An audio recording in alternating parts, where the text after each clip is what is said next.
My mother literally ripped my Forbes feature in half at my sister's graduation party. 200 guests watched her throw the pieces at my feet. "Another one of your internet lies," she said. The thing is, I wasn't lying. My company was worth $12 million. And in 3 minutes, everyone at that party would know it too. But how did we get from family dinners to restraining orders? How did the people who raised me become the ones trying to destroy everything I built? I had the bank statements to prove everything. 7 years of receipts they never knew I kept. Where are you watching from? Drop your time zone below. I'm curious who's up at 2 a.m. like I was that night. Hit subscribe if you want to see how this ends. But first, you need to understand what they did when I was 17. When I turned 17, I had $43,000 in my college fund. My grandmother left it for my education before she died. One morning, I checked the balance. 0. My parents had transferred every penny to my sister Sarah's pre-med account. "She has real potential," my mother said. "You just play with computers." They didn't even tell me. I found out from the bank. So I dropped out of high school, got my GED, and taught myself to code. Library computers during the day, fast food job at night. I slept in the storage room when my manager wasn't looking. 6 months later, I built my first app. It made $10 the first month. My parents laughed. "Get a real job," they said. Sarah posted her Dean's List certificate. 1,000 likes. My mother shared it 3 times. Meanwhile, I was debugging code at 3 a.m., living on ramen and determination. By 19, my app hit $10,000 monthly revenue. I still didn't tell them. "Sarah's going to be a doctor," my father would say at every family gathering. "Our other one does computer things." Computer things. That's what they called it while I built a company from nothing. I saved everything, though. Every text message, every email, every bank transfer. 7 years of digital receipts sitting in a folder called evidence. I didn't know why I was saving it all. Maybe some part of me knew this day would come. The confrontation was coming. I just didn't know they'd forge my signature first. 3 weeks ago, my parents showed up at my office unannounced. My actual office with 12 employees and a view of the city. "We need to talk about your company," my father said. They sat down without invitation. My mother pulled out a folder. "Sarah needs $300,000 for her private practice," she said. "As your parents, we're entitled to 40% of your business." I almost laughed. "Entitled to what?" "We invested in your future when we raised you. That $43,000 was our initial investment. We want our return." The $43,000 they stole. They were calling it an investment now. "That was my college fund," I said, "which we redirected to better use. Sarah actually graduated. You dropped out." My father slid papers across my desk. Legal documents with my signature. Except I'd never seen them before. "This proves our investment," he said. 40% or we file with the State Commerce Department."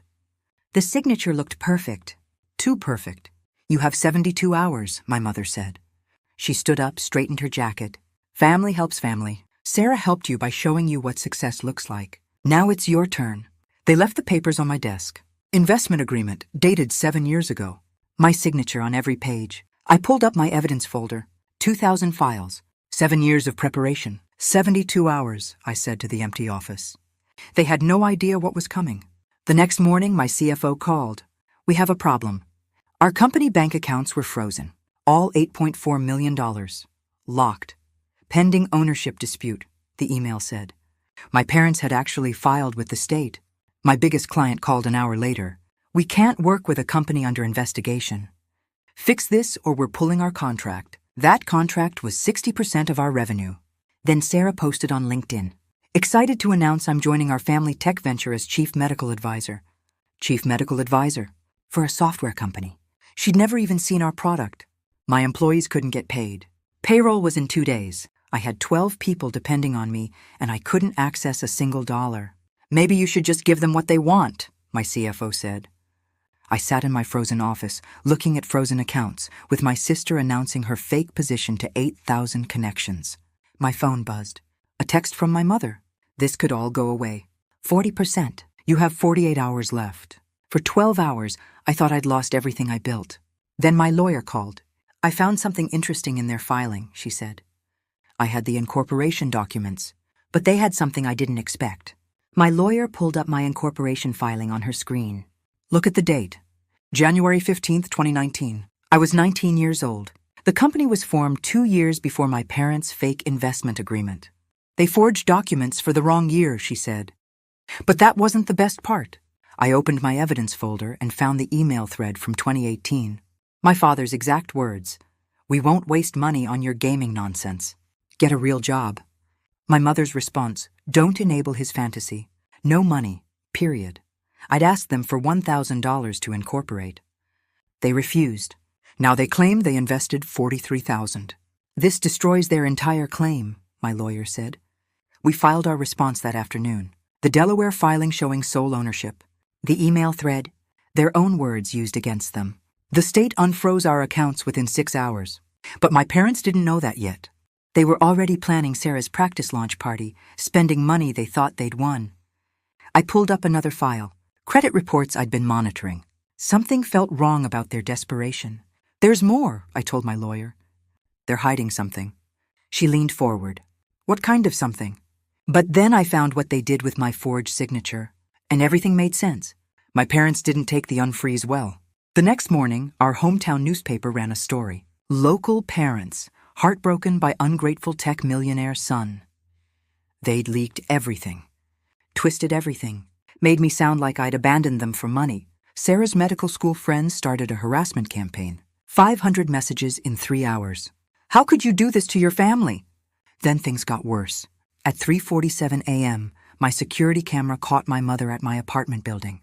She still had her old key. She was trying to get in. The doorman stopped her. She screamed at him for 15 minutes. "That's my son! I have every right!" My father sent a new threat.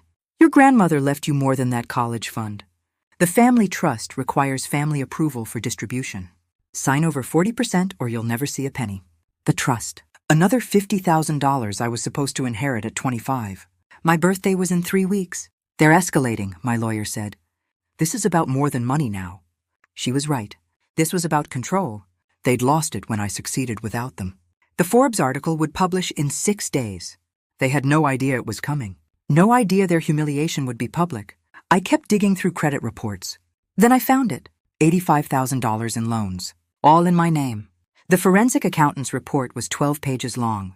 I only needed page 3. 5 forged signatures identified. $85,000 in fraudulent loans. All during your startup years. While I was living on $400 a month, eating ramen, sleeping in storage rooms, my parents were taking out loans in my name. $31,000 for Sarah's final year. $28,000 for her MCAT prep and applications. $26,000 for her medical school preparation expenses. They stole my college fund, then they stole my identity. "This is federal crime territory," my lawyer said. The signatures were perfect because my mother had practiced. I found her practice sheets in an old photo from Sarah's graduation. She'd left them on the table, visible in the background.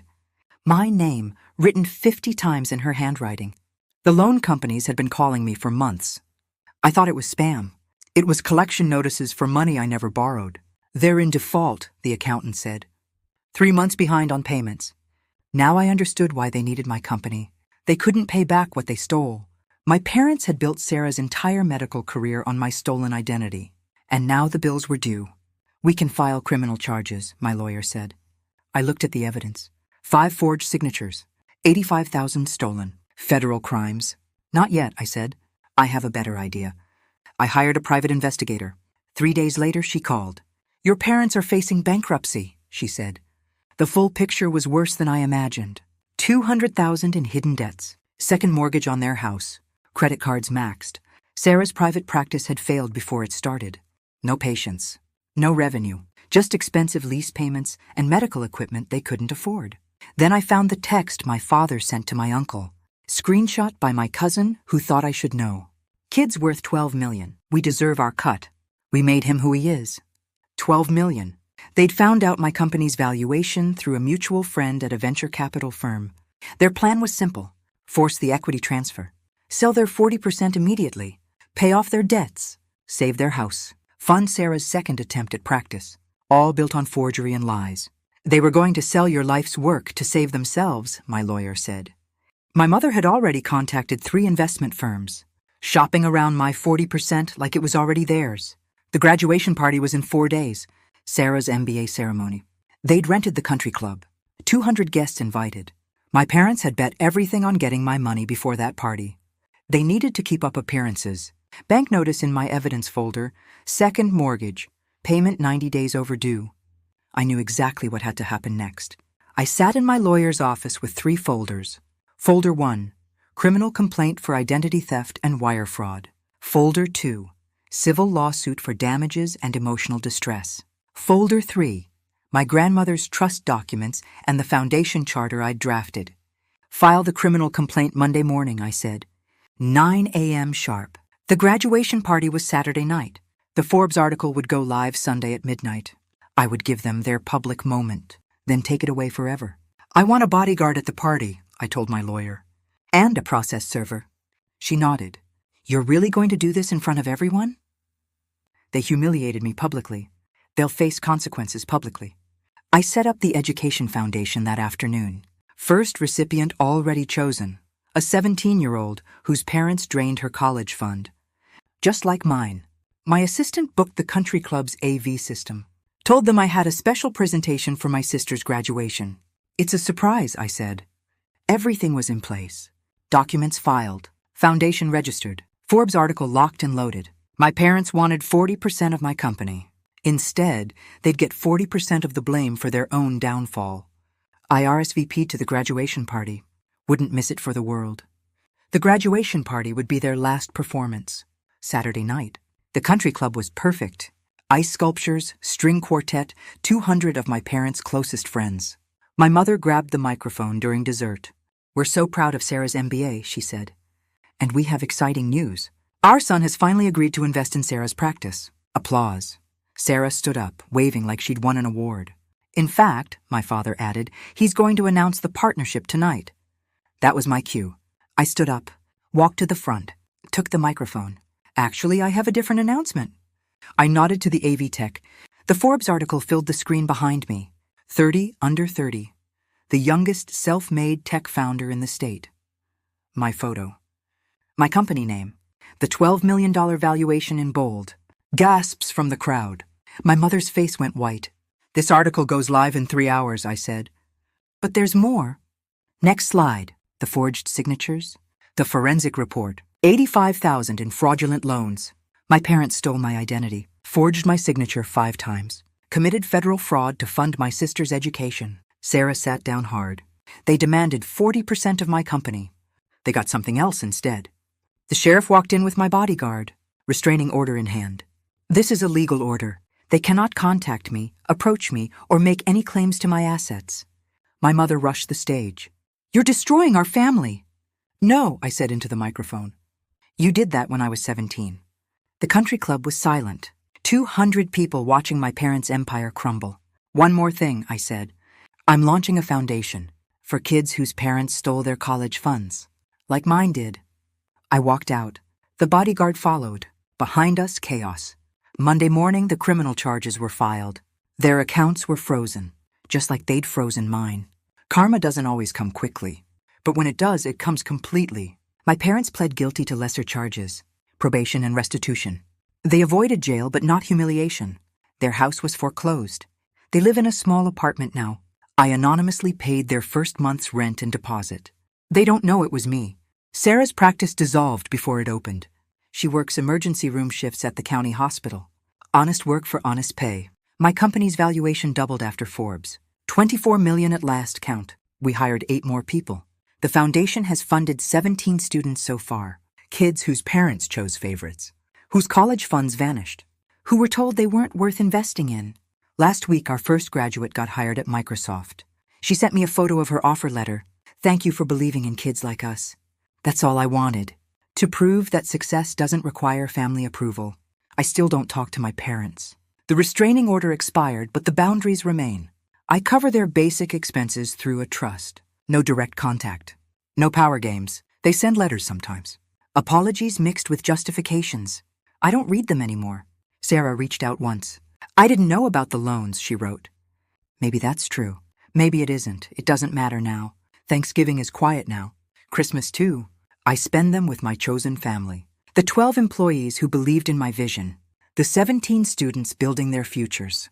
Blood doesn't grant ownership of your success. Family isn't a free pass to your finances. Sometimes the best gift you can give toxic people is distance. Sometimes the strongest love is letting go. They taught me something valuable, though. Document everything. Save every receipt. Trust your gut when it says something's wrong. And never, ever let anyone make you feel worthless for choosing your own path. This story is a fictionalized dramatization, not legal or financial advice. What's the biggest boundary you've had to set with family? I read every comment on Sundays. Subscribe if you believe chosen family can be stronger than blood. The next video drops Tuesday, about my co-founder who tried to sell our company behind my back. Success without family approval is still success. Remember that.